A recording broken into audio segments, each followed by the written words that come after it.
नमस्कार। आज बात करेंगे केरल के 2025 लोकल इलेक्शन के उन नतीजों की जिन्होंने सच में पूरे स्टेट की पॉलिटिक्स को हिला के रख दिया है। तो सवाल यही उठता है कि क्या ये सच में केरल में एक पॉलिटिकल भूकंप जैसा है। चलिए एक एक करके इन नतीजों के पर्दे खोलते हैं और समझने की कोशिश करते हैं कि आखिर कहानी है क्या। तो आज हम क्या क्या देखने वाले हैं। सबसे पहले तो बात करेंगे यूडीएफ की जबरदस्त लहर की। फिर देखेंगे कि कैसे राजधानी तिरुवनंतपुरम का रंग ही बदल गया। इसके बाद कन्नूर की जो हाई स्टेक्स पॉलिटिकल बाजी थी उसे समझेंगे। और हाँ, इन नतीजों पर नेशनल रिएक्शंस क्या आए और सबसे जरूरी 2026 के लिए ये सब क्या मायने रखता है, सब पर नजर डालेंगे। अच्छा, आगे बढ़ने से पहले एक छोटा सा रिकैप कर लेते हैं ताकि सब एक ही पेज पर हों। केरल में 3 मेन पॉलिटिकल फ्रंट्स हैं। एक है एलडीएफ यानी लेफ्ट डेमोक्रेटिक फ्रंट, जो अभी रूलिंग कोएलिशन है। दूसरा है यूडीएफ यानी यूनाइटेड डेमोक्रेटिक फ्रंट, जिसे कांग्रेस लीड करती है। और तीसरा एनडीए यानी नेशनल डेमोक्रेटिक अलायंस, जिसे बीजेपी लीड करती है।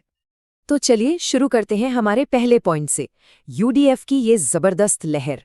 इन इलेक्शंस ने एक ऐसा क्लियर मैंडेट दिया है जिसने स्टेट में पावर का पूरा बैलेंस ही शिफ्ट कर दिया है।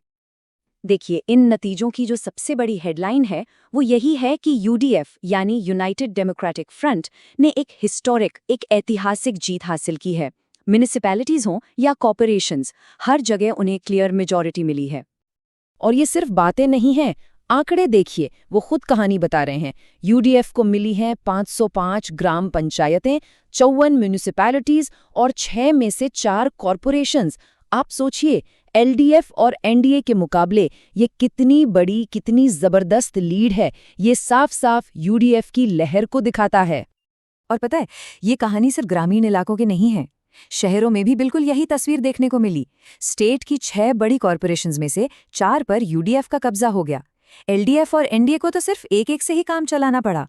ये दिखाता है कि शहरी वोटर्स का मूड किस तरह से बदला है। एक बहुत बड़ा इशारा है ये। अब आते हैं इस चुनाव के सबसे बड़े, सबसे चौंकाने वाले उलटफेर पर। राजधानी का भगवा हो जाना। तिरुवनंतपुरम में एक ऐसा किला ढह गया है जो पिछले 45 सालों से खड़ा था। 45 साल, ये सिर्फ एक नंबर नहीं है। सोचकर देखिए, लगभग आधी सदी। इतने सालों तक तिरुवनंतपुरम कॉर्पोरेशन लेफ्ट फ्रंट का एक ऐसा गढ़ था जिसे कोई हिला नहीं पाया था। और अब उनका वो 45 साल का राज खत्म हो गया है। केरल की पॉलिटिक्स में ये वाकई एक हिस्टोरिक मोमेंट है। तो आखिर ये हुआ कैसे? चलिए नंबर्स देखते हैं। कॉर्पोरेशन में टोटल 101 सीटें हैं। एनडीए 50 सीटों के साथ सबसे बड़ी पार्टी बनकर उभरी, बहुमत से सिर्फ 1 सीट कम। वहीं दूसरी तरफ रूलिंग एलडीएफ सिर्फ 29 पर सिमट गई और यूडीएफ को तो बस 19 सीटें ही मिली। ये राजधानी की पॉलिटिक्स में किसी भूकंप से कम नहीं है। और इस बदलाव की अहमियत को आप वहां के एमपी शशि थरूर के इस बयान से समझ सकते हैं। उन्होंने खुद बीजेपी के ऐतिहासिक प्रदर्शन को माना और उन्हें बधाई भी दी। अब देखिए, जब एक विपक्षी नेता भी इस तरह की जीत को स्वीकार करे तो आप समझ सकते हैं कि इस नतीजे का असर कितना गहरा है। तो देखिए, एक तरफ राजधानी में तो नतीजा बिल्कुल साफ था, लेकिन राज्य के कुछ दूसरे हिस्सों में, जैसे कि कन्नूर में, वहां पॉलिटिक्स की एक अलग ही, बहुत ही कॉम्प्लेक्स शतरंज की बाजी चल रही थी।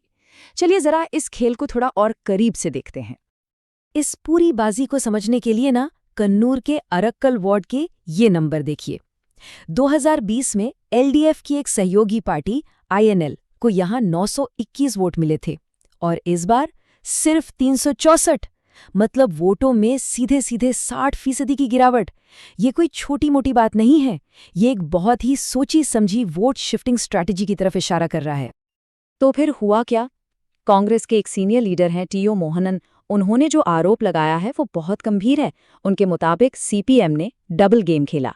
एक तरफ कांग्रेस को कमजोर करने के लिए बीजेपी का इस्तेमाल किया और दूसरी तरफ यूडीएफ की सहयोगी आईयूएमएल के वोट काटने के लिए एसडीपी-आई का।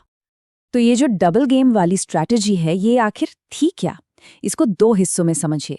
पहला, यूडीएफ का जो मुस्लिम लीग वोट बैंक है, उसे तोड़ने के लिए या तो कमजोर कैंडिडेट खड़े किए गए या फिर एसडीपीआई को चुपचाप सपोर्ट किया गया।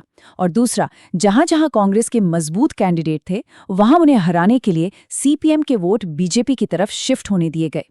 ये दिखाता है कि लोकल लेवल पर पॉलिटिक्स कितनी ज्यादा कॉम्प्लेक्स हो सकती है। तो ये तो हुई राज्य की बात। अब देखते हैं कि इन लोकल इलेक्शंस की गूंज नेशनल लेवल पर कैसी रही। देश के बड़े बड़े नेता इन नतीजों को किस तरह से देख रहे हैं।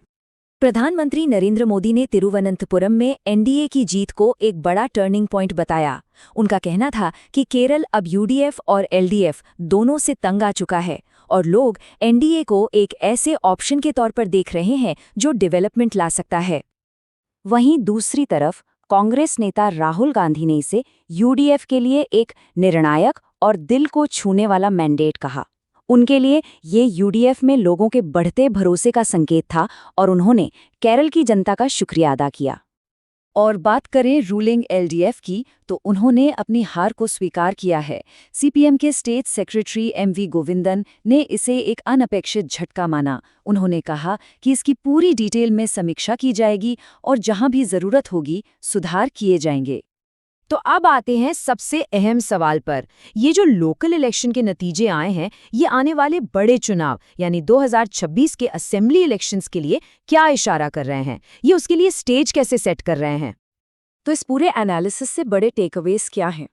पहली चीज, रूलिंग एलडीएफ के खिलाफ एक जबरदस्त एंटी इनकम्बेंसी वेव है। दूसरी, यूडीएफ ने पिछली हार के बाद एक शानदार वापसी की है। तीसरी, एनडीए ने शहरी इलाकों में अपनी एक बड़ी जगह बना ली है। और चौथी बात, लोकल लेवल के जो कॉम्प्लेक्स गठबंधन और वोट शिफ्टिंग की टैक्टिक्स थीं, उन्होंने बहुत ही अहम रोल निभाया है। और ये सारी बातें हमें इस आखिरी सवाल पर लाके खड़ा कर देती हैं, क्या ये लोकल इलेक्शंस 2026 के असेंबली इलेक्शंस का एक ट्रेलर था? खैर, ये तो वक्त ही बताएगा। लेकिन एक बात तो पक्की है, केरल की सियासी जमीन अब बदल रही है।